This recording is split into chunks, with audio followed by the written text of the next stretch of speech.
What up, what up, what up? Welcome back to Lockdown Universe, home of the bizarre, peculiar, and unheard of stories of UFO legend and paranormal lore. Welcome back, welcome back. Happy to be back. Hopefully, you guys are doing well and taking care of yourselves. I'm having a great day. Hopefully, you are too. And we will give you something great to listen to tonight. Now, what are we going to talk about? I asked Google what are the most top trending stories in ufology, and I came across something I didn't know about.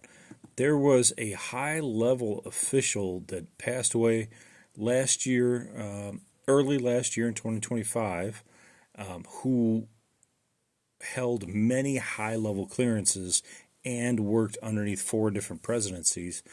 And he spilled the beans on his UFO knowledge, alien knowledge, actually held a piece of an aircraft in his hands, and much, much more. So we're going to talk about him.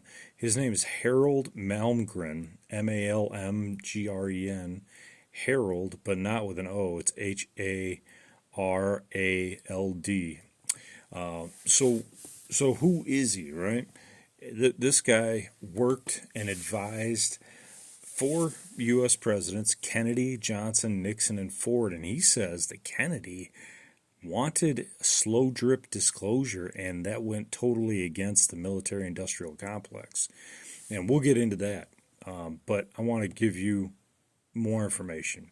This dude, he he was high level, and it's it's verifiable. Okay, so Harold Malmgren, he was a legitimate Washington insider. He did trade negotiations. He worked on strategic advising. He held a Q clearance, which is with the Department of Energy, and we all know the Department of Energy is deep into the UFO back engineering, reverse engineering, but also moving forward engineering as well. He had the top tier clearance for that, as well as nuclear related material, above and beyond standard top secret rating. So this man is not just like your average everyday Joe. You know, we've talked about contractors that worked for the government. We talked about sergeants that were range managers, seeing, triangle craft in the air and touching them. But this guy is, as far as presidencies and politics go, is as high as it gets without being a president coming out and saying that aliens exist. So let's get to the centerpiece of his account, and we'll cover a few other things as well. So one of the main pieces of his account that he talked about before he died, and basically he did this at 89 years old. He was dying, and he wanted to get his story told. So he told about a real nuclear test called Bluegill Triple Prime. It was part of the U.S. high-altitude nuclear testing program in the early 1960s. And this is what happens when you detonate a nuclear device far above the Earth's surface, basically to understand its effects on missiles, satellites, and the upper atmosphere. So he claimed that during this test, something else was in the sky. Well, we know that because all Michael Salla and all these guys that have written about UFOs just tagging along when there's nuclear tests going on, that's commonly known. We've seen video of UFOs shooting into nuclear missiles to disable them. But he described what he called a tag-along object, something that had basically been following this missile, behaving like it was tracking it before the high-altitude detonation apparently disrupted it, and it fell. And he said naval intelligence recovered it, not the Air Force or NASA, but Navy, operating in what he said was a level of secrecy so tight it functioned even out of CIA's oversight. He claimed that the recovered material was brought to Los Alamos and that he was personally shown physical samples by a man named Lawrence Larry Gees, Gees, maybe Gees, maybe Gees, who oversaw the Atomic Energy Commission. Atomic Energy Commission is just like the Department of Energy. They deal with nuclear weaponry and more. Now, they even had to bury an alien ship out in the Nevada desert. So his description of the material that crashed itself is part of what sticks with people. It was strangely inert, and his word, it was communicative, not like in a radio signal sense, but he said that it was communicating with him. He held it in his hands. And several UAP experiencer accounts over the decades used basically the same language, for what that's worth. So let's take a little time out, right? So let's say I'm a naval intelligence officer in 1962. It's my new job to guard pieces of alien debris that give off vibes, right? And I'm asking for some hazard pay because this isn't in my job description. I signed up to guard nuclear secrets, not to be the guy to write a field report that says, quote, the objects seem to be thinking about me. Imagine that performance review, right? Corporal Jenkins reports the artifact, and I quote, was judgmental. Sir, this is the Navy. So anyway, let's get back to the deep state. So there was a briefing on a lot of these issues that Malmgren had encountered. So Malmgren said there was a man who eventually gave him a fuller picture, and that was Richard Bissell, the CIA's deputy director of plans, one of the actual architects of both the U-2 spy plane program and Area 51 itself. So this guy's a pretty top-tier operator, right? He's one of the most powerful unelected men in the Cold War intelligence. Now, according to Malmgren, Bissell confirmed that the phenomenon was basically real, that it was global in scope, and the phenomenon we're talking about is aliens. And he said, this is the line that always gets quoted, it was a threat to centralized control within the United States intelligence itself, not a threat from the outside, a threat to who got to know what inside the government. So basically he's saying that it was a threat to the government from the inside. Now, one has to wonder if they were talking about inside of humans within the government or aliens within the government, because we've all been told about different individuals who were alien working within the government and working with the government. So here's a detail that makes the story feel a little less like a conspiracy and more like a messy bureaucratic reality, is that things tend to actually be, even with a full Q clearance, even with Bissell's briefing, Malmgren stated he was explicitly denied further access. So this guy had one of the highest clearances, yet he was denied any further access on it. The Navy simply didn't want to answer to the CIA on it, which I don't understand why they would have to. CIA really is about foreign intelligence, and I know everybody thinks the CIA is like internal intelligence, but that's really like more like the NSA, the FBI. I mean, the CIA does have its own internal intelligence, but for the vast majority, they don't have authority to arrest people here in the States. They just gather information basically. So let's take a look even further. Kennedy's 3 moves. Okay, so this is really interesting because this is the one that people always question. Did Kennedy die or was he assassinated because he was going to come out with slow drip alien information, slow drip nuclear or 0-point energy? And that is what is being stated by Malmgren. Malmgren said that Kennedy and Johnson received a classified briefing at Los Alamos on what had been recovered, and Kennedy afterward wanted to move on these 3 fronts. Number 1, he wanted to reduce nuclear tensions by building a shared framework for detection and response in space. So basically that works against the entire military's objective in the Cold War was to always be ready for an attack from Russia, right? Well, if you reduce nuclear tensions, now they don't have any wars to fight. Number two, to begin slowly declassifying propulsion and energy technology. Now, if this had happened, I think Kennedy was, idealistic, and he thought maybe if we release this information, maybe we can all utilize it as a human race and build towards a utopia. Unfortunately, there's too many players that do not want utopia. Gas companies, oil companies, any type of energy company, they're not going to want propulsion or energy at all.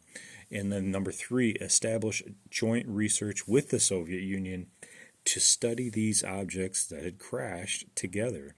So think about that. In the middle of the Cold War, Malmgren's claiming that the President of the United States wanted to quietly team up with the Soviets on this, and not in like some single reveal, but basically put Kennedy at odds with his own network in the military and the intelligence world, that they didn't want to disclose anything. So Malmgren basically drew a line for us forward in time, connecting this to the same secrecy architecture within Reagan's Strategic Defense Initiative, which was the Star Wars, right? Decades later, arguing that there was like overlap between anti-missile physics, anti-UAP physics. That wasn't a coincidence. So you can think about that, right? So number five, for what do you want to call it, the extra threads that he had inside of the government, inside of these high level debriefings that he received. Even though he didn't get everything he wanted, he still had high level debriefings that he talked about. So there were a few more claims that get a far less airtime, and these may be of interest, they may not be of interest, but he connected the Knights of Malta, which I had never even heard of before, maybe you guys have, a real centuries old sovereign Catholic order with actual diplomatic immunity, to the UAP secrecy management. We all kind of think that that's the case because we have, the Vatican, and we have the humongous library underneath the Vatican, and reports from Emery Smith state that he went there and he saw all these items that looked like they were from crash retrievals behind very, very locked, very protected kind of containers. But he could see them because everything was see-through, and there's a lot of people doing research on these things. Very fascinating if you listen to what he has to say. But he says that this Knights of Malta, specifically through the CIA counterintelligence chief James Jesus Angleton and his father, that information was given to him by that individual and his father. He said the most advanced classified research in the country wasn't happening at the Ivy League universities, but actually inside of the Department of Energy facilities, specifically naming Oak Ridge National Laboratory. Now, Oak Ridge is new to me, not from this particular research, but new in the past year or so. I hadn't heard much of Oak Ridge, but apparently it's kind of like the Area 51 of the Tennessee area. In a separate strand tied to the same set of final interviews, he said there are claims linking Roswell-era material to the conceptual designs and origins of the directed energy weapons that we're seeing now.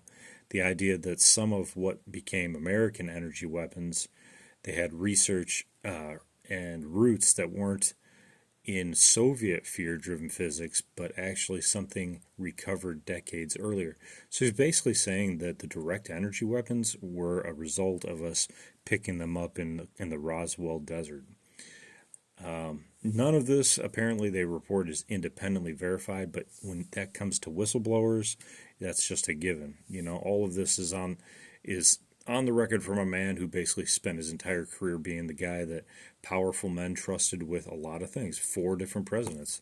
And that's what we have to keep coming back to is, even though we can't verify what whistleblowers say unless they just walk out with a freaking ship, following them, We have to base it on the veracity of their character, their positions within the government, and those who trusted them. And the interesting thing about it is that, when we look at the people that he helped, he worked with Kennedy.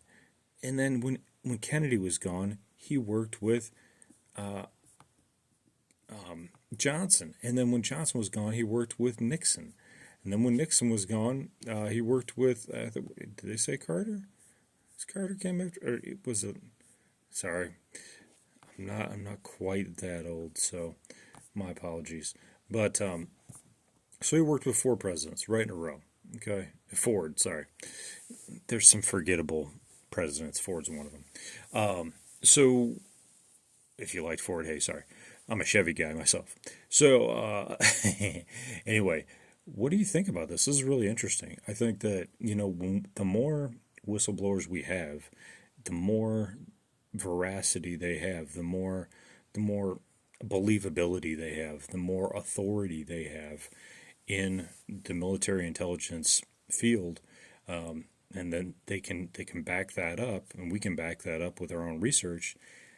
It really goes to show that these stories are most likely true. And he was 89 years old when he sat down for this interview. And he says, and the interviewer said, this is probably the last interview I'm doing. And that to me is fascinating. Today, we still have whistleblowers like Ryan Graves, who was a former pilot, who saw gray boxes in the sky with a gray, like translucent boxes with a gray ball up in the skies, multiple of them. They would fly past them, and they were not from the Air Force. They were not from the Navy. They were not from anything. And, we have other whistleblowers that talked about humongous rectangles that came out of the ocean and never made a sound and then took off. Never made a sound except for the water dripping off of them, and then took off in the blink of an eye without a sound. We have all these whistleblowers coming out from the military. Then we have whistleblowers coming out from administrations.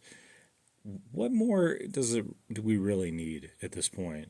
I think after being in research, being in the UFO, research community, doing this for so long, waiting for a government official to come out and say, hey, this happened. Well, we got it. We got it in spades. We got plenty of them.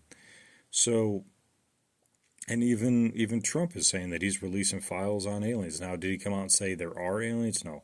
But, we're getting more and more transparency.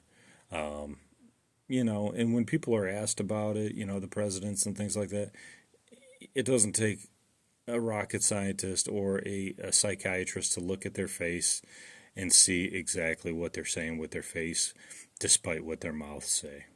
Their face says, sorry, I can't tell you, but yeah, they exist. And that's what it boils down to. So I hope you enjoyed this podcast. We're learning more and more each day about different whistleblowers coming from the inside. And we'll learn more and more about different crashes and different abduction stories and different species, and we'll continue to broaden our horizons. I hope you guys are taking care of yourselves physically, spiritually, emotionally, following through on your hobbies and your goals and your dreams, and as always, continue to question the universe around you. Till next time, guys, take care. Lockdown Universe out. Peace.